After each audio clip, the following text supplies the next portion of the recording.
Hello, नमस्कार साथियों। मैं बलजीत भारती।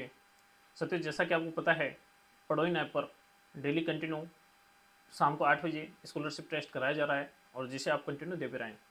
साथियों, ये टेस्ट कराने का मकसद ये है कि इसके पीछे आप पढ़ सकें और वो बेसिक और व्यवहारिक जो नॉलेज है उसको आप गेन कर सको। यानी कि बहुत से आप जो पढ़ते हैं, जिस चीज़ की भी अपनी तैयारी करते हैं, तो वहाँ सब्जेक्ट को ऐसे पढ़ाया जाता है, बहुत से बच्चों को वो बेसिक जो होता है वो भी क्लियर नहीं हो पाता। तो साथियों, अपना इसके पीछे का एक ये उद्देश्य है, ये लेक्चर लेने के पीछे का, कि एक आम आदमी को जितनी भी जानकारी होनी चाहिए उसको पता होना चाहिए कि भाई ये जो जानकारी है, ये चीज़ इस तरीके से, वो तो हर किसी को होनी चाहिए। जैसे कि स्टार्टअप करना है, खुद का स्टार्टअप कैसे करना है, बिजनेस कैसे चलता है, कैसे सारी चीज़ें, ये तो मैं लेक्चर ले ही रहा हूँ। और ये सीरीज कंटिन्यू अपनी चलती रहेगी कि बच्चों को वो सिखा दिया जाए स्किल्स के बारे में बिल्कुल, कि हाँ, वो उसको समझ हो कि ये जो पूरी प्रक्रिया है, ये जो व्यवस्था है, देश कैसे चल रहा है, कैसी, मतलब सारी सिस्टम है क्या, पूरा जो व्यवहारिक जो ज्ञान है ना, वो होना चाहिए हर किसी को। ये नहीं है कि भाई, बहुत सी बार हम देखते हैं कि पढ़ना चीज़ अलग होती है और व्यवहारिक नॉलेज रखना अलग चीज़ होती है। तो ये दोनों में बहुत ज़्यादा डिफरेंस है। तो मेरा मानना ये है कि जब प्रत्येक व्यक्ति के पास में व्यवहारिक नॉलेज होगी ना, तो ऑटोमेटिकली एक इंसानियत उसमें से निकल के आती है। और जब इंसानियत आ जाती है ना, तो बहुत सारी चीज़ों का समाधान ऑटोमेटिक हो जाता है। जैसे कि जब सबके पास इंसानियत होगी, तो ये ज़रूरत ही नहीं होगी ये दंगे अपराध होने की, या फिर इस तरीके की हीन भावनाओं की, जहाँ इंसान के बीच में ये जो मन मुटाव होते हैं, एक दूसरे का विरोधाभास बहुत ज़्यादा होता है। तो साथियों, हमारा अपना सभी का एक ही उद्देश्य है कि जो जीवन है उस तरीके से निकाला जाए इसको, जो व्यवस्था है, ठीक है, इंसानियत तरीके से जिया जाए। फर्स्ट बात तो इंसानियत तरीके से कैसे एक दूसरे के साथ व्यवहार करना है, पहली बात ये।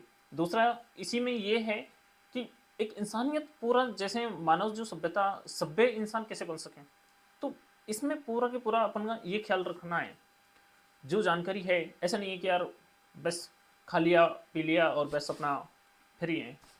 तो थोड़ा एक, और इस प्लेटफॉर्म से जुड़ने का पीछे का उद्देश्य यह है कि आपके पास और अपने पास एक वो व्यवहारिक नॉलेज हो जिससे कि जो जीवन में अपने काम आ सके। तो साथियों, इसी क्रम में अपन ये पढ़ भी रहे हैं, ये लेक्चर कंटिन्यू कर भी रहे हैं, और स्टार्टअप जो सीरीज है ये मैं कंटिन्यू ले ही रहा हूँ।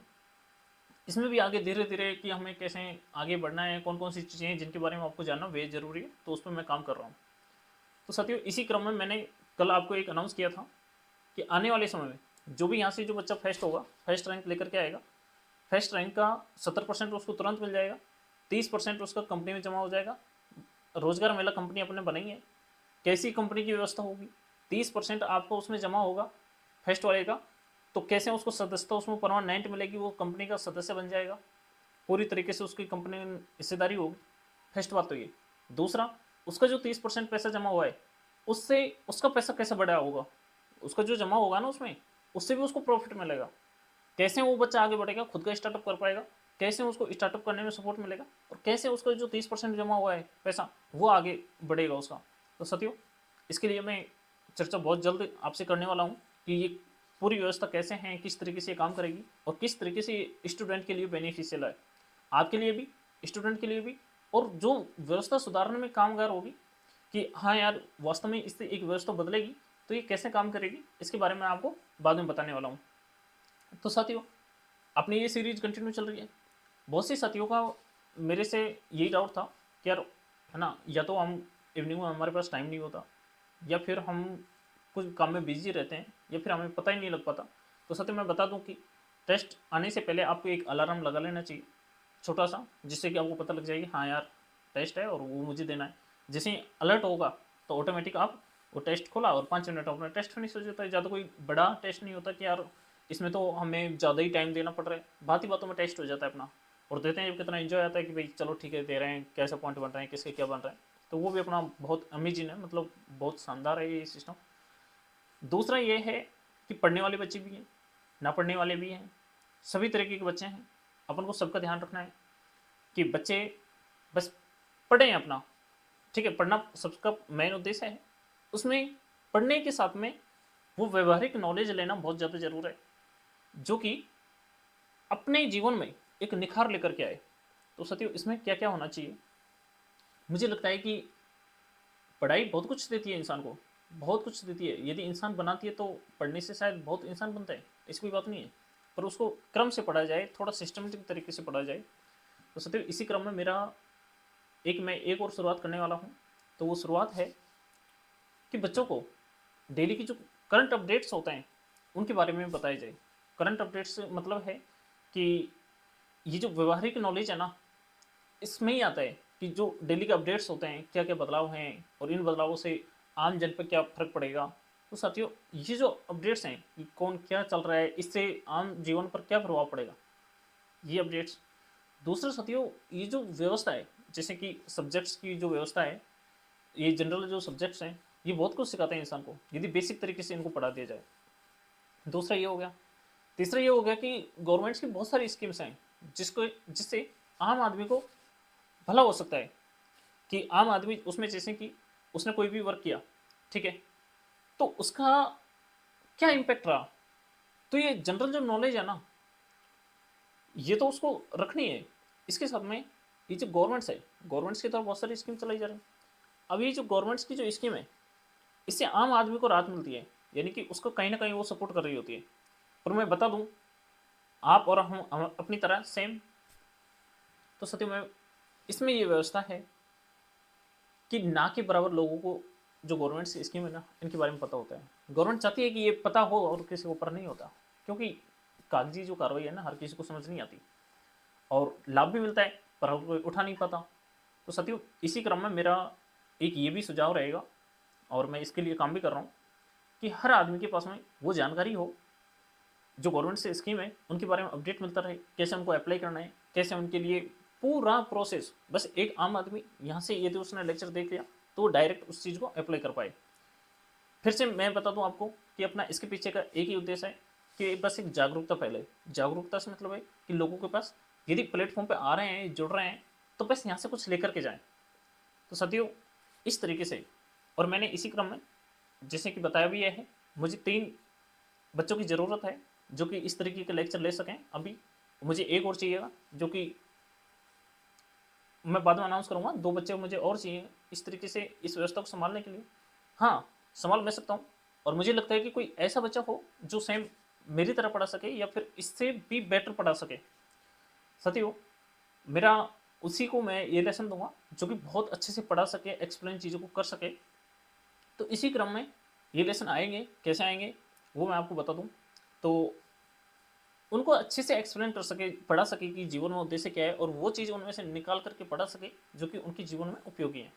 तो साथियों इसी क्रम में अपन जैसे कल से एक लेसन में कंटिन्यू लेके आने वाला हूँ। कल 8 बजे एक टेस्ट होगा। उसमें क्या होगा, उसमें करंट अपडेट्स होंगे, जितने भी जो न्यूज़ होती है ना, न्यूज़ में आया है कि भाई वो न्यूज़ बनी है उससे आप पर क्या इम्पैक्ट पड़ेगा, आप उसको चर्चा में कैसे ला सकते हैं अपने दोस्तों के साथ, उसको कैसे बात कर सकते हैं उसके बारे में। तो ये एक तो लेसन ये होगा, ठीक है, ये एक दिन पहले हो जाएगा और दूसरे दिन उसी में से क्वेश्चन आएंगे। डेली का ये रूटीन रहेगा। तो इसको आप सुबह 8 बजे ये टेस्ट दे सकते हैं इस पर। इसके बाद में एक करीब 2 बजे का होगा, 1 बजे का रख लेते हैं। वो 1 बजे होगा और 1 बजे उसमें होगा जनरल नॉलेज के जो सब्जेक्ट, जैसे हिस्ट्री हो गया, पॉलिटी हो गया, ज्योग्राफी हो गया, इकोनॉमी हो गया, साइंस हो गया और इस तरीके से जैसे और भी चीज़ें उसमें इंक्लूड कर सकते हैं। तो साथियों ये जो सब्जेक्ट्स हैं ये एक आम आदमी की नॉलेज को, कि भाई उसको पॉलिटिक क्यों पढ़ना चाहिए, पॉलिटिक की समझ क्यों होनी चाहिए, इकोनॉमिक्स में क्या क्या बदलाव है जो कि आम जीवन को वो होने चाहिए, कि भाई आम जीवन को प्रभावित करते हैं, कि ये घटना ऐसे हुई तो इससे ये फर्क पड़ेगा। तो साथियों इस तरीके से ये लेसन होगा और इसका टेस्ट डेली 1 बजे होगा दिन में, उसको आप दे सकते हैं। और ये स्कॉलरशिप टेस्ट होगा, उसमें भी पैसे रखे जाएंगे, स्कॉलरशिप टेस्ट आएगा जिसको वो विनिंग अमाउंट मिल जाएगा। साथियों इसी तरीके से मैं चाह रहा हूँ कि ये जो गवर्नमेंट्स की स्कीम वाला है, आम आदमी के पास में ये जो जितने भी इस तरीके की जो स्कीम्स वगैरह चलती हैं, जैसे कि अपन देख लेते हैं, जैसे पोर्टल हो गया बहुत सारा और स्कीम्स तो हैं ही इसमें, इस तरीके की जो बेसिक जानकारी है ये भी हर आदमी को हो। तो इसके बारे में भी अपन एक लेसन लेकर के आ रहे हैं। इसके लिए भी कोई सा बंदा देख रहा हूँ कि वो इस लेसन को लेकर के आ सके। उससे क्या होगा यदि इस तरीके का जो लेसन आएगा तो बच्चा उससे बहुत ज़्यादा सीख रहा होगा, उसके जीवन में जो बदलाव हो रहे होंगे वो बदलाव कंटिन्यू बने रहें। साथियों इसी के बाद में ये जो अपन डेली इवनिंग में शाम को जो करा रहे हैं कंटिन्यू 8 बजे का, ये कंटिन्यू चलता रहेगा। इसमें सिर्फ स्टार्टअप के बारे में सिखाया जाएगा। स्टार्टअप से संबंधित जितनी भी जानकारी है, कैसे उनको खुद का स्टार्टअप करना है, कैसे उनको आगे बढ़ना है, कैसे कौन कौन सी चुनौतियाँ आती हैं, कैसे कैसे क्या करना होता है, तो ये सारी चीज़ें अभी तो मैं बेसिक जानकारी दे रहा हूँ। धीरे धीरे आपको भी ये लेक्चर जैसे समझ आने लगेंगे और इनके साथ में आप कंटिन्यू जुड़ जाओगे तो इसमें और भी बदलाव करने वाले हैं, ताकि आप पूरी तरीके से एक बिजनेसमैन की तरह सोच सको और बन सको। साथियों ये बदलाव हैं, ये बदलाव अपना कंटिन्यू बना रहेगा। और इसी साथ में इस तरीके से दिन में 4 टेस्ट अपन इस पर कराएंगे, लेक्चर होंगे। वो जो 3 हैं उनका एक दिन पहले वीडियो आ जाएगी, और ये जो लेसन है इसकी भी एक दिन पहले ही आने लग जाएगी। एक दिन पहले आएगी, दूसरे दिन सेम उसी में से क्वेश्चन आएंगे। क्वेश्चन आपको अब जैसे एक्सप्लेन किया जा रहे हैं इसी तरीके से एक्सप्लेन कर देंगे और उनको आप पढ़ सकते हो। तो साथियों मैं उसी बंदे को लेकर के आऊँगा जिसको लगेगा कि वास्तव में ये एक्सप्लेन कर सकता है, पढ़ा सकता है। आप निश्चिंत रहिए, आप जब इससे जुड़ोगे तो कुछ ना कुछ तो सीख के जाओगे। बस इसी के पीछे का ये उद्देश्य है कि आप यदि जुड़ गए, आपने वीडियो देखी, आपने लेक्चर देखा, तो आप कुछ ना कुछ तो लेकर के जाओगे और जीवन में निश्चित ही एक बदलाव महसूस करोगे कि हाँ यार जुड़ा तो कुछ सीख करके आया। तो साथियों इसी क्रम में कंपनी की जो सारा जो सिस्टमेटिक तरीके से है, कैसे आगे चलेगी, कैसे क्या क्या प्रक्रिया है, उन पर अपन काम करेंगे। और मैं आपको बता दूं कि ये पूरी व्यवस्था स्टूडेंट्स के लिए अपन ने बनाई है। स्टूडेंट्स को कौन कौन से बदलावों की ज़रूरत है उन पर काम करने के लिए। तो साथियों मैं मानता हूँ कि अब तक मैं अकेला था, पूरी चीज़ों को संभाल रहा था, सब कुछ मैनेज मैं अपने हैंड से कर रहा था। पर अब जब साथी आप मेरे साथ जुड़े हैं तो मुझे बहुत अच्छा लग रहा है कि अब चीज़ें अपन संभाल रहे हैं सभी मिल करके और तीव्र तरीके से आगे बढ़े हैं। रही काम की बात की, काम का प्रेशर थोड़ा ज़्यादा है, अकेला इंसान, मुझे बहुत सारे काम करने हैं, तो शायद मैं प्रॉपर तरीके से इस पर टाइम नहीं दे पा रहा हूँ। जो लेक्चर हैं सारे लेक्चर मैं अच्छे से ले सकता हूँ, हो सकता है 2-2 3-3 लेक्चर मैं उनके भी ले दूंगा, सब्जेक्ट से रिलेटेड हैं वो भी मैं ले दूंगा। इसके बाद में लेक्चर में अपने दूसरे साथी हैं वो भी पढ़ा सकते हैं, बहुत ज़्यादा अच्छे से एक्सप्लेन कर सकते हैं चीज़ों को और बहुत बेहतरीन तरीके से वो भी पढ़ाएंगे। तो लेक्चर यदि वो कंप्लीट कर देते हैं तो आपके लेक्चर ये कंटिन्यू रहेंगे, टेस्ट व्यवस्था कंटिन्यू बनी रहेगी। मुझे अपनी कंपनी के, मैंने आपको बताया कि आपको व्यवसाय करना है, बिजनेस करना है, आगे बढ़ना है। तो साथियों इसी तरीके से जब आगे बढ़ना है तो काम बहुत सारे हो जाते हैं, तो उनको संभालने के लिए मैं थोड़ा सा टाइम प्रॉपर नहीं दे पाता। तो रही लेक्चर की बात, ये तो कंटिन्यू चलते रहेंगे, आएंगे साथी आएंगे और वो इस तरीके से लेंगे कि वास्तव में मेरे से बेहतरीन ले सकें, इस तरीके की मैं व्यवस्था कर रहा हूँ। और निश्चित ही आप इस प्लेटफॉर्म पर जुड़ोगे तो बहुत कुछ सीख करके जाओगे, ये मेरा आपसे वादा है। और साथियों ये जो प्रॉब्लम थी कि यार हम पढ़ने के अलावा क्या करें, हमारे पास पैसा नहीं है, तो उसके लिए मैं काम कर रहा हूँ। मैंने आपसे कह दिया आप निश्चिंत रहो, यदि आप व्यवसाय की तरफ रुझान अपना बना चुके हो तब तक मैं हूँ, आप निश्चिंत रहो पूरी तरीके से। जो मैंने कह दिया एक बार यदि मुँह से जो निकल गया, हाँ चेंजेज उसमें हो सकते हैं पर वो होके रहेगा। दूसरा, कभी ये नहीं अपने माइंड के अंदर लेके आना कि यार ये अपना हित देख लेगा, शायद ये मेरा स्वार्थ नहीं है। जहाँ मुझे लगता है कि मेरा स्वार्थ बीच में आ रहा है तो उस मैटर पर मैं बात ही नहीं करता। तो बात ये है कि निश्चिंत रह करके हमें आगे बढ़ना है, बहुत आगे बढ़ना है और सबको मिलकर के बढ़ना है। ऐसा नहीं है कि बस व्यवस्था बिगड़ रही है, नहीं, सब प्यार प्रेम से आगे बढ़ना है। कैसे बढ़ना है, पूरी व्यवस्था कैसे बनानी है, सभी संभालेंगे, अकेले इंसान से कुछ नहीं होता। और जैसे जैसे व्यवस्था संभलेगी आगे बढ़ेंगे, पूरे एक बहुत बड़े प्रोसेस पे अपन काम करने वाले हैं कि यार अपन को ये करना है, ये करना है, ये बहुत सारे काम हैं। तो आप जैसे ही इसमें इन्वॉल्व होंगे, आप अपने काम की जिम्मेदारी संभालेंगे तो ऑटोमेटिक सारे काम संभलते जाएंगे। इस तरीके की जो व्यवस्था है ये कंटिन्यू बनी रहेगी। सती ये लेक्चर बहुत ज़्यादा बड़ा हो गया है और अपन बात कर रहे थे, अपन कर के बारे में जाना था, इसको अपन ये जो जानकारी है इसको अपन यहीं पे रोकते हैं। अब इसमें जैसे और देखते हैं। सत्यम मेरा थोड़ा सा ये है कि वास्तव में मैं टाइम का थोड़ा सा इशू हो जाता है क्योंकि बहुत सारे काम हैं, ऐप पे ज़्यादा काम करना पड़ता है, पूरी तरीके से ऐप को संभालना करना, ऐप पे मेरा जो टाइम है वो चले जाता है। और ये जो बेसिक जो नॉलेज की जो लेक्चर हैं शायद इनको मैं बहुत बेहतरीन तरीके से ले सकता हूँ, बहुत अच्छे से एक्सप्लेन कर सकता हूँ, पर ये टाइम का इशू रहेगा। 2-4 दिन मैं इनको करा दूंगा, उसके बाद में अपने साथी लेंगे जो कि इस तरीके से पढ़ा सके वो कर लेंगे। इसके बाद में मेरे पास जो कंपनी के काम है वो भी हो जाएंगे। तो इन चीज़ों पे मैं, कंपनी के काम अभी भी हैं तो ऐप और कंपनी के कामों को मैं संभाल रहा हूँ। तो इस तरीके से आप भी इसमें जुड़िए और आपको लगता है कि हमें इसमें इन्वॉल्व होकर के आगे बढ़ना चाहिए और हमें भी। तो साथियों आपके लिए पूरी व्यवस्था है, आप जुड़ सकते हैं इससे। तो साथियों अपन ने कल पढ़ा था, उसके बारे में अपन थोड़ी सी चर्चा कर लेते हैं। अपन ने कर के बारे में पढ़ा था, दो प्रकार का था, प्रत्यक्ष और अप्रत्यक्ष। अप्रत्यक्ष रूप का अपन ने देख लिया था इसमें। तो अपन कल जीएसटी के बारे में बात कर चुके थे कि भाई जीएसटी की जो प्रणाली है, कैसे हमें उसमें टैक्स पे करना पड़ता है। हमने बताया कि अपन जो भी सामान लेते हैं तो वहाँ अपन जीएसटी दे रहे होते हैं। तो साथियों इसी क्रम में जीएसटी की कर की जो व्यवस्था है ये कैसे चलती है कैसे नहीं, तो इसके बारे में अपन थोड़ा सा जानेंगे। जीएसटी की प्रक्रिया क्या है, अपन ने कल ये भी देख लिया था कि कौन कौन से स्लैब के तहत जीएसटी लगती है, जीएसटी किस तरीके से पे करते हैं, गवर्नमेंट कौन कौन से लेती है, केंद्र सरकार लेती है, राज्य सरकार लेती है, इसके बारे में अपन ने जान लिया था। ये जो टैक्स अपन को पे करना पड़ता है, तो ये सारी व्यवस्था अपन ने देख ली थी, किस पे इसका अंतिम भार होता है, ये सारी चीज़ें अपन जान चुके। अब अपन देखेंगे जीएसटी की प्रक्रिया क्या है।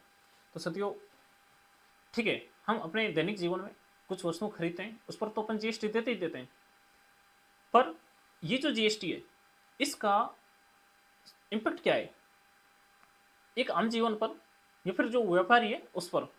तो साथियों कब उसको जीएसटी देना होता है और कब नहीं देना होता, ठीक है। इसके बाद में कौन सी अवस्था में कौन से स्टेज पर उसको जीएसटी देना है और कौन से पर नहीं देना, इसके बारे में बात करेंगे। इससे आगे अपन ये भी देखेंगे कि ये जो जीएसटी के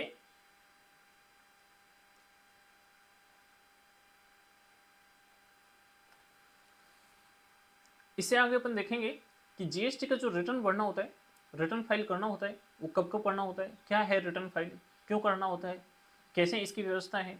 हम अभी तो अपना एक साधारण जब जीवन जी रहे हैं, अपनी आवश्यकताओं को जब पूरा कर रहे हैं तो हम जीएसटी पे कर रहे हैं। उसके बाद में हम अपना खुद का जब स्टार्टअप शुरू करेंगे, अपना व्यवसाय आगे बढ़ा रहे होंगे, तो हमें जीएसटी को कैसे यूज करना है, हम जीएसटी का रजिस्ट्रेशन कैसे कराएंगे और कौन सी कंडीशन में हमको जीएसटी का रजिस्ट्रेशन कराना होगा, और ये रजिस्ट्रेशन कराने का प्रोसेस क्या है, जो रिटर्न भरते हैं इसका प्रोसेस क्या है, इसके बारे में अपन जान लेते हैं। बेसिक ओवरऑल जानकारी लेंगे, ऐसा नहीं है कि भाई बहुत ज़्यादा अपन इसमें डीपली अंदर कि भाई सीखो ही सीखो और बस बहुत ज़्यादा माइंड में प्रेशर डालो।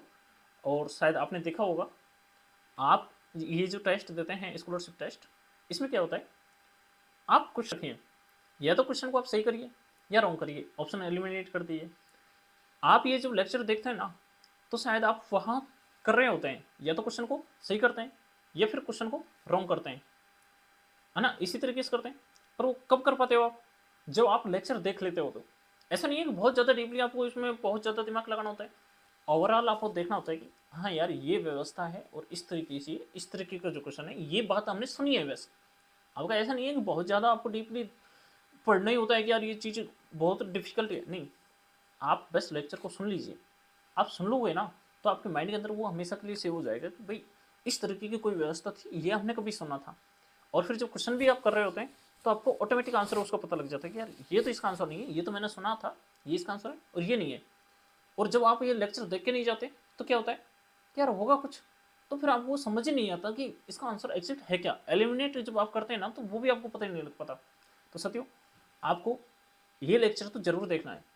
मैं कह रहा हूँ कि आपके पास यदि टाइम का इसको नहीं है, आप जब भी फ्री हैं बस अपने कानों में ईयरबड्स लगाए, ठीक है, मोबाइल चालू किया और बस सुन लिया लेक्चर को।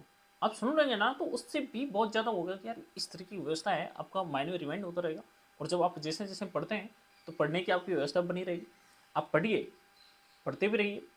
ये जो लेक्चर हैं इनको भी कंटिन्यू रखिए, ये आपके जीवन के लिए वैसे भी उपयोगी होंगे। और फिर व्यवस्था जब पैसे वाली है तो वो भी आपके जीवन में बन जाएगी। तो साथियों दोनों ऑप्शन आपको लेकर के चलना है, पढ़ना भी है और इस तरीके की जो व्यवस्था है बिजनेस की तरफ, स्टार्टअप की तरफ खुद का रुझान बना लेना है। क्योंकि लास्ट में जाकर के आपको करना हर हालत में अपना खुद का व्यवसाय और बिजनेस ही है, तो ये व्यवस्था आप बनाएंगे। साथियों अपने कर के बारे में देखा, तो आप जैसे जैसे आगे बढ़ोगे तो आपको इसकी भी ज़रूरत पड़ेगी कि हमें अपना कर की जो व्यवस्था है इसको कैसे बनाना है। तो ये सब कुछ आपको ही संभालना होगा, आपकी जानकारी में होना चाहिए। बाकी तो फिर धीरे धीरे सारे काम हो जाते हैं। जैसे आप जीएसटी जब रिटर्न फाइल करोगे या फिर जीएसटी रजिस्ट्रेशन करोगे तो सब कुछ आप कर रहे होंगे, पर जब बेसिक जानकारी आपको पहले मिल जाएगी तो फिर आपको बाद में दिक्कत नहीं होगी उससे। अपन देख लेते हैं कि जीएसटी की जो प्रक्रिया है ये आगे कैसे वर्क करती है। सबसे पहले बात करते हैं जीएसटी पंजीकरण की। साथियों अपन कोई भी व्यवसाय अपना बिजनेस शुरू करते हैं तो कंडीशंस हैं कि आप इतने क्षेत्र का जब आप जब बड़े हो रहे हैं तो गवर्नमेंट का एक रियायत दी जा रही है कि ठीक है आप अपना खुद का व्यवसाय कर रहे हैं हम आपको शुरू में ही परेशान नहीं करेंगे, जीएसटी यानी कि कर लगेगा। तो आप जैसे कोई सेवा का काम कर रहे हैं, सर दो चीज़ें हैं यहाँ पे। एक तो है कि आप वस्तु का उत्पादन करें, कोई भी निर्माण करें, फर्स्ट। सेकेंड ये है कि कोई भी आप सेवा दें।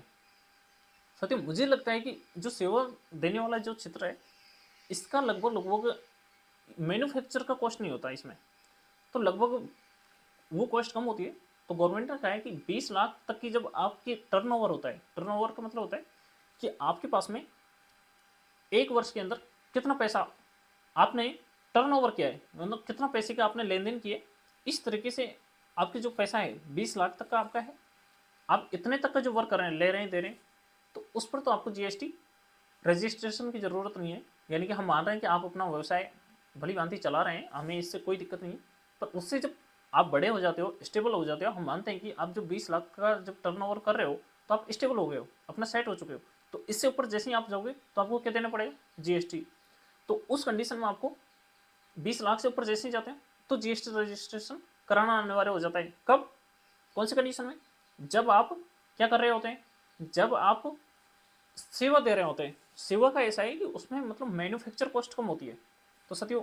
और दूसरा, यदि आपका व्यवसाय, आपका बिजनेस इस टाइप का है कि उसमें आपको कुछ ना कुछ वस्तुओं का निर्माण करना पड़ रहा है, फिर आप वस्तुओं को ले रहे हैं या दे रहे हैं, साथियों, उसमें थोड़ा सा जैसे ट्रांसपोर्ट वगैरह, तो इस तरीके के चार्जेज ऑटोमेटिक इंक्लूड हो जाते हैं। अब जो वो चार्जेज हो गए तो उनको गवर्नमेंट क्या कह रही है कि आप जो स्टेबल, और रिस्क सबसे ज़्यादा होती है मैन्युफैक्चर में, जो भी चीज़ बना करके जब देते हैं ना, तो उसमें सबसे ज़्यादा रिस्क भी होता है और दिक्कतें आती हैं, तो सबसे ज़्यादा उसी में आती हैं। तो गवर्नमेंट ने कहा है कि आप जब 40 लाख तक का आपका टर्नओवर कर लेंगे तब तक आपको टैक्स देने की ज़रूरत नहीं है, यानी कि आप जीएसटी से फ्री हो, आपका अपना व्यवसाय करिए। जब आप इस स्टेज पर आ जाओगे 40 लाख तक की पे, तो आपको क्या देना होगा, जीएसटी देना होगा, रजिस्ट्रेशन कराना होगा। साथ ही इसी क्रम में अपन देखते हैं कि कौन से कंडीशन में, अभी तो आप कोई वस्तु खरीदते हैं तब अपन जीएसटी पे करते हैं, ठीक है, अपन ने कर दिया। आगे आगे जैसे बढ़ेंगे या फिर किसी कंपनी की जीएसटी देने की क्या व्यवस्था है, उसके बारे में जानने के लिए अपन ये देखते हैं। जीएसटी पंजीकरण कराना होता है। सत्य मैंने अभी आपको दो बातें बताई, सेवा क्षेत्र और वस्तु जो निर्माण कर रहे हैं मैन्युफैक्चर का। तो इसी तरीके से कौन सी व्यवस्था में कितनी जीएसटी देनी होती है, मैंने बताया सेवा क्षेत्र में। सेवा का मतलब है कि आप सेवा कर रहे हैं, कोई चीज़ें ऐसे दे नहीं रहे, तो उसमें क्या है कि 20 लाख तक का जो टर्नओवर है उस पर आपको जीएसटी का रजिस्ट्रेशन कराना होगा। जैसे कि आप 20 लाख से जैसे का ऊपर का जो टर्नओवर जो कर रहे हैं तो आपको जीएसटी रजिस्ट्रेशन अनिवार्य होगा। उसके बाद में 40 लाख से ऊपर का जो आपका टर्नओवर हो रहा है, कौन से में, वस्तुओं का आप उत्पादन कर रहे हैं, फिर वस्तुओं की लेन देन जब कर रहे हैं, तो उस क्षेत्र में, उस प्रक्रिया में आपको क्या करना होगा, 40 लाख से ऊपर का जैसे आपकी इनकम होगी तो उस पर आपको जीएसटी रजिस्ट्रेशन कराना होगा। अपन देख लेते हैं, ये दोनों व्यवस्था मैंने आपको बता दी है। अपन यहाँ से बनने वाले जो क्वेश्चन है उसके बारे में अपन चर्चा करते हैं। जीएसटी पंजीकरण, जीएसटी प्रणाली में भाग लेने के लिए व्यवसायों को पंजीकरण कराना अनिवार्य है। जीएसटी प्रणाली में भाग लेने के लिए व्यवसाय को पंजीकरण कराना अनिवार्य है, ये तो अनिवार्य है, और गवर्नमेंट ने रियायत दी है, वो आपको पता है। किन्हें पंजीकरण कराना जरूरी है वो मैं आपको बता चुका।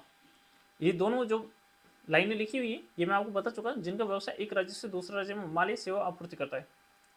साथियों, जीएसटी कब जरूरी हो जाता है, अपने क्या बताया साथियों, थोड़ा सा समझना। मैंने आपको कल भी बताया था कि जीएसटी कौन कौन वसूलता है, केंद्र सरकार और राज्य सरकार, ठीक है।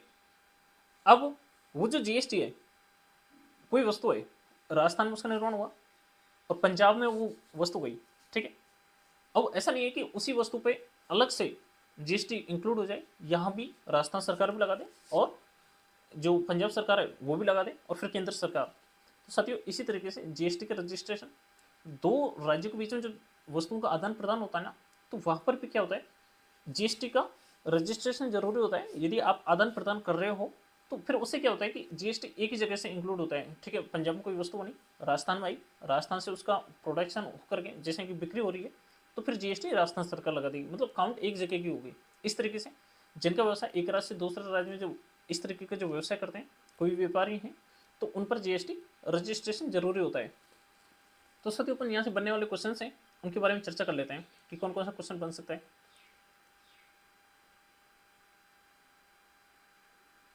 सेवा क्षेत्र में जीएसटी पंजीकरण की आवश्यकता है। सेवा क्षेत्र में जीएसटी पंजीकरण की आवश्यकता होती है। कब होती है आपको बताना होगा कि भाई कितने रुपये का जब टर्नओवर जब हो जाएगा तो आपको जीएसटी रजिस्ट्रेशन कराना होगा। कब? सेवा क्षेत्र में। सेवा क्षेत्र का आपका टर्नओवर, वार्षिक जो टर्नओवर है वो कितने रुपए तक का होना चाहिए ताकि आपको रजिस्ट्रेशन करा लेना चाहिए। यानी कि इतने रुपये से ऊपर का जब टर्नओवर हो जाएगा तो रजिस्ट्रेशन की जरूरत पड़ेगी। तो क्वेश्चन नंबर 1 हो गया, ये आपने नोट कर लिया। तो साथियों इसी तरीके से अपने क्वेश्चन सेकंड देख लेते हैं। मैं क्वेश्चन नंबर सेकंड यहीं से बना देता हूँ, ये नोट करिए। जिनका व्यवसाय, क्वेश्चन नंबर सेकंड नोट करिए, एक राज्य से दूसरे राज्य में, क्वेश्चन नंबर सेकंड नोट किया आपने, एक राज्य से दूसरे राज्य में माल या सेवा की आपूर्ति पर जीएसटी रजिस्ट्रेशन अनिवार्य है या नहीं। तो साथियों सेकंड क्वेश्चन हो गया, एक राज्य से दूसरे राज्य में माल या सेवा की आपूर्ति पर जीएसटी अनिवार्य है या नहीं। तो इस तरीके से क्वेश्चन सेकंड हो गया आपका। और अपन देख लेते हैं, यहां से अपन पढ़ रहे थे इसमें e commerce operator. E commerce operator ये होते हैं साथियों, ई कॉमर्स यानी कि ऑनलाइन जो जितना भी काम जो करते हैं, मतलब ऑनलाइन जो चीज़ों को उनकी खरीद फरोख्त बिक्री तो ऑनलाइन जब करते हैं और उनका जो टर्नओवर हो जाता है तो उनको वो ज़रूरी होता है जितना सामान कितने का प्रोडक्शन हुआ, कितना आया, कितना बेचा, कितना खरीदा। तो इस सब की जानकारी ई कॉमर्स जो ऑपरेटर हैं इनको भी ये अनिवार्य हो जाता है रजिस्ट्रेशन कराना। इसी तरीके से अपन देख लेते हैं कैसे पंजीकरण करें। साथियों गवर्नमेंट की प्रति कार्य करने के लिए हर किसी के लिए पोर्टल बनाए गए हैं, यानी कि वेबसाइट बनाई गई है। यहाँ से मैं आपको एक जानकारी दूंगा जिसमें कि जीएसटी जो पोर्टल है इस पर अपन जाएंगे और अपना रजिस्ट्रेशन कर सकते हैं। पर इसमें एक मुझे जो बात लगी ये है, जैसे कि www वर्ल्ड वाइड वेब। सत्य ये एक शायद ये डिटेल मैं आपको नहीं बताऊँ, www और ये .gov.in क्या है, ये वर्ल्ड वाइड वेब, जीएसटी क्या है, जीओवी क्या है और इन क्या है। इसमें से मैं आपको थोड़ी सी जानकारी दूंगा, शायद ये आपके लिए काम का भी नहीं होगा। और साथियों ये डोमेन होता है, वेबसाइट का जो संचालन जहाँ से हो रहा होता है डोमेन होता है। और इसमें से अपन ये जो डॉट होता है gov.in, आप जब भी गवर्नमेंट की जो वेबसाइट है उस पर विजिट करते हो कि ये वास्तव में गवर्नमेंट की साइट है या नहीं, तो उसमें क्या होता है गवर्नमेंट gov.in, यानी कि ये जो डोमेन होता है ये किसका होता है, ये गवर्नमेंट का होता है, गवर्नमेंट के लिए रजिस्टर्ड है। तो आप जब भी गवर्नमेंट की साइट पे जब भी जाते हैं तो आप यहाँ से ध्यान दिया करो gov.in क्या है या नहीं। तो गवर्नमेंट की साइट को दिखा देता है, जैसे कि .com होती है। अब जैसे कि अपना है prodovin.com, तो साथियों इसमें ये एक डोमेन होता है और डोमेन आइडेंटिफाई कर रहा होता है कि ये जो कंपनी है इसका ये डोमेन है प्रॉपर इसका है। तो इसमें gov.in है, ये गवर्नमेंट की साइट को बताते हैं। तो क्वेश्चन नंबर थर्ड यहीं से बना देता हूँ कि, तो सत्य हमने क्वेश्चन नंबर थर्ड नोट किया कि इस तरीके से मैं क्वेश्चन दूंगा www.gst.gov.in में gov.in क्या है, तो आप बताएंगे ना। तो सत्य इसी तरीके से देखते हैं आगे, क्वेश्चन नंबर थर्ड हो गया। क्वेश्चन नंबर आगे देखते हैं, पंजीकरण के बाद आपको जीएसटी। तो सत्य इसी तरीके से अपन आगे देखते हैं, आगे पढ़ लेते हैं। पंजीकरण के बाद आपको GSTIN आइडेंटिफाई नंबर मिलता है। जीएसटी सत्य आपने कहीं भी देखा होगा, कोई बड़ी दुकान है उस पर या फिर कोई कंपनी है उस पर अलग से GSTIN नंबर लिखा होता है। जीएसटी का जो नंबर होता है ना आइडेंटिफाई करने के लिए कि ये शॉप है, ये दुकान है, ये कंपनी है, इसका GST नंबर ये है, तो उसको दुकान या जो कंपनी है उसके बाहर लगाना होता है। वो आइडेंटिटी होती है उसकी कि वास्तव में ही ये उसको लगाना पड़ता है। वो क्यों? क्योंकि वो जब लगाएगा तो कंज्यूमर है, कस्टमर है, उसको पता होता है कि इसने तेरे से जीएसटी लिए, ठीक है लिए, और ये इसको पे भी करेगा क्योंकि ये जीएसटी में रजिस्टर्ड है, ये इसका टर्नओवर इतने रुपए से ज़्यादा का है तो ये जीएसटी पे करेगा। तो रजिस्ट्रेशन नंबर वो जीएसटी नंबर है, आपने देखा होगा, तो दुकान के बाहर लगा हुआ होता है, बहुत सारे नंबर उसमें लिखे होते हैं जीएसटी से लेकर के। तो साथियों इसी तरीके से आपको ये भी ध्यान देना होता है, जैसे कि अपन बहुत कम देते हैं कि यार ये जीएसटी पे करता है नहीं करता, कितने रुपए का इसका टर्नओवर है, इस पर जीएसटी पे कर रहा है नहीं कर रहा, तो अपन बहुत ही ज़्यादा कम ध्यान देते हैं इस पर कि भाई ठीक है अपन ने ध्यान दिया तो दिया, नहीं दिया तो नहीं दिया। पर बाकी ये जो जीएसटी नंबर है ये बाहर दुकान के बाहर लगाना होता है। अपन इस पर देख लेते हैं आगे। जीएसटी चालान बनाना। साथियों जीएसटी प्रणाली के तहत प्रत्येक लेन देन पर जीएसटी का चालान अनिवार्य है। जैसे कि बिल वाला है कि भाई जो भी लेन देन किए उस पर ऑटोमेटिक जो जीएसटी कितना लगाए कितना लगे वो ऑटोमेटिक इंक्लूड हो जाता है। जो बिल रिसिप्ट आती है उसमें इंक्लूड हो जाता है कि हाँ इस पर जीएसटी लगा है या नहीं लगा, तो उसको पे करना होता है। चालान में निम्नलिखित जानकारी होनी चाहिए। विक्रेता और खरीदार का नाम, ये सारी चीज़ें इसमें हैं, जैसे कि माल सेवा का वितरण, ये सारी जानकारी इसमें देते हैं। इसको पूरा आप रीड कर लो यहाँ से कि बिक्री की तारीख है, वस्तु सेवा की मात्रा का मूल्य है, लगाए गए जीएसटी है, जैसे कि CGST, SGST, IGST। ये अपन ने कल इन पर चर्चा की थी कि भाई किस तरीके से यहाँ से ये बनते हैं। जीएसटी रिटर्न दाखिल करना, रिटर्न फाइलिंग करते हैं। इसमें क्या है, जीएसटी में पंजीकृत व्यवसाय को जीएसटी रिटर्न फाइल करना अनिवार्य है। ये प्रक्रिया व्यापार की पारदर्शिता और संग्रह को सुनिश्चित करता है। सत्य इसमें क्या होता है, रिटर्न फाइल क्या है, मैंने आपको अभी बताया कि प्रत्येक जो व्यवसाय करता है या फिर कोई दुकानदार है, कोई कंपनी है, उनको जैसे उनका टर्नओवर ज़्यादा होता है तो वो ऑटोमेटिक उनको जीएसटी रजिस्ट्रेशन कराना होता है, और जीएसटी रजिस्ट्रेशन के बाद उनको ये मेंटेन करना होता है पूरा कि कितने का हमने सामान खरीदा है, कितने का हमने बेचा है, कौन सी चीज़ में हमारी कितनी जीएसटी लगी है। जिस तरीके से आयकर का जो लेखा जोखा अपन रखते हैं इसी तरीके से जीएसटी का भी रखते हैं। जीएसटी में क्या है कि अलग से रजिस्ट्रेशन कराने के बाद में सब कुछ मैनेज करना होता है कि कितना हमारे पास में कोई चीज़ हमने खरीदी बेची और लास्ट में ओवरऑल हम पर जीएसटी कितना बन रहा है, तो वो पे करना होता है। साथियों रिटर्न फाइल करना होता है। कई स्टेज होती हैं, हर महीने आपको जैसे कि नील भी फाइल करते हैं, जैसे जीएसटी में नहीं है तो जीएसटी रिटर्न फाइल कर दिया। इस तरीके से हर महीने आपको और एक वार्षिक करना होता है कि भाई पूरे वर्ष के अंदर हमने कितना किया, तो इस तरीके से आपको रिटर्न भरनी होती है, गवर्नमेंट को पूरा लेखा जोखा देना होता है।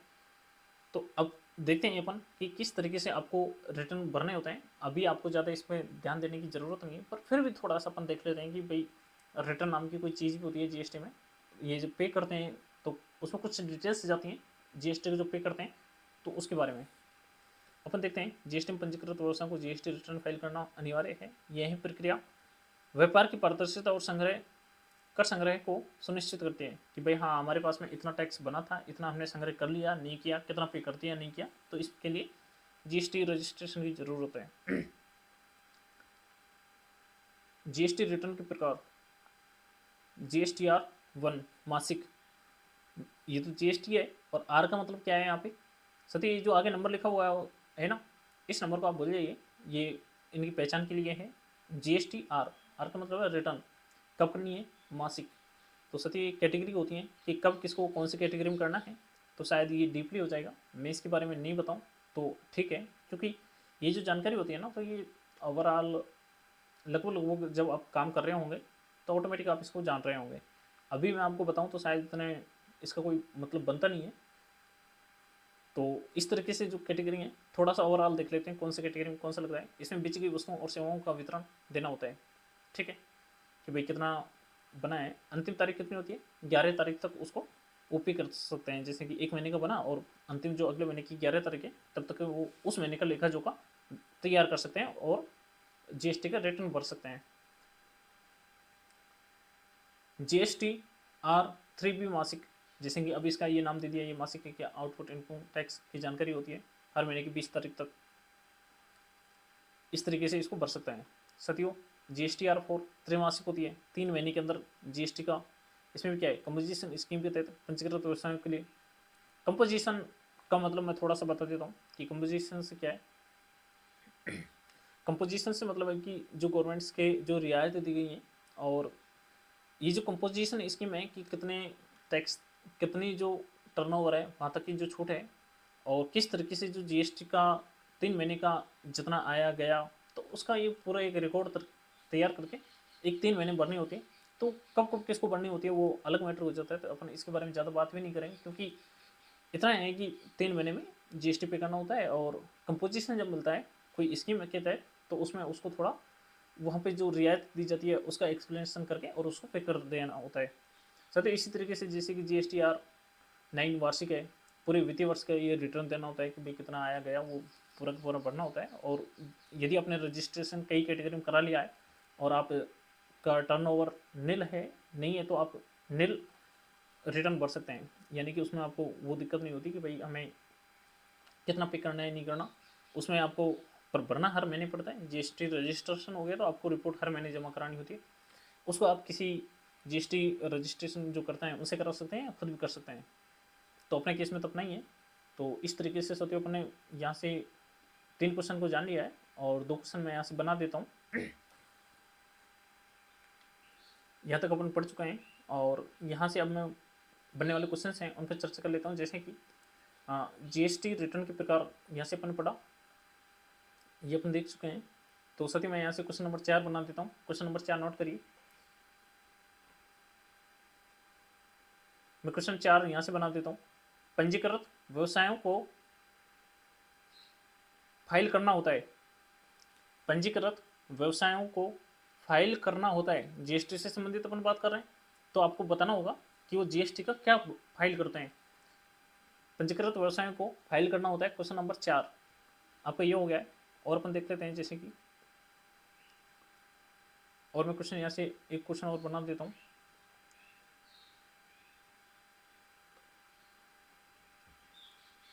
साथियों लास्ट क्वेश्चन मैं ये बना देता हूँ। GSTR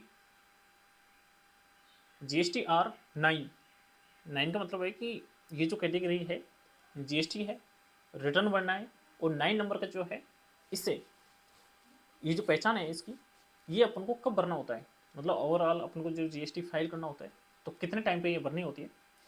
तो क्वेश्चन नंबर 5 नोट करिए यहाँ से। GSTR 9 वार्षिक GSTR 9 क्या है, कब भरा जाता है। आप तो ऐसे लिखिए क्वेश्चन नंबर 5, GSTR 9 कब फाइल किया जाता है। GSTR 9 कब फाइल किया जाता है। तो ठीक है साथियों, क्वेश्चन हो गए 5। इसी तरीके से आज का लेक्चर बहुत ज़्यादा बड़ा हो गया, मैं कह रहा हूँ कि बहुत ज़्यादा बड़ा हो गया, पर आपने ये सुना होगा, कोई बात नहीं। आपने शायद सारी काम की बातें की हैं और आज के जो क्वेश्चन बनने वाले थे उन पर अपन चर्चा की, और GST का जो बात थी इस पर अपन चर्चा की। आने वाले लेसन में अपन और कंपनी से रिलेटेड और जानकारी लेंगे। टैक्स आपने जाना कि किस तरीके से पे करना होता है, कंपनी के लिए कैसे करना होता है। तो सभी जो भी लेक्चर हुआ है धीरे धीरे आपके काम आने वाला है, हर स्टेज पर आपके लिए इम्पोर्टेंट है, और आपको ये अपने जीवन में बहुत वैल्यूएशन ऐड करेंगे कि भाई हाँ हमारे जीवन में कुछ ना कुछ तो बदलाव आया। ये लेक्चर आपके वेस्टेज नहीं जाएंगे। तो साथियों मिलते हैं कल के लेक्चर में। तो साथियों